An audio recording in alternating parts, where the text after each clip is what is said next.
'n stank hang al langs die oewer van die Henopsrivier in Centurion. En Dr. Louis de Wet sê dit is 'n baie goeie aanduiding van dit wat werklik in die water ronddryf. Drinkwater moet gesuiwer word teen, dan moet geen bakterieë in die water wees nie. Vir 'n rioolwerke, daar's gewoonlik spesiale standaarde. As 'n rioolwerke water gesuiwerde riool moet vrylaat, moet dit 1000 per 100 milliliter wees. En hier gaan ons oor 100 000. So ja, dis basies rou riool wat hier se loop. De Wet sê dit hou boonop 'n groot gesondheidsgevaar in.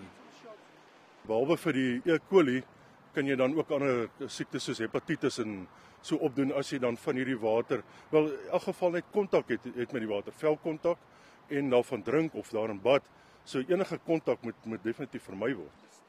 De Wet het die studie in opdrag van die burgerregtegroep AfriForum gedoen en hy en die organisasie is dit eens dat net dringende en behoorlike opgradering van infrastruktuur die probleem kan oplos.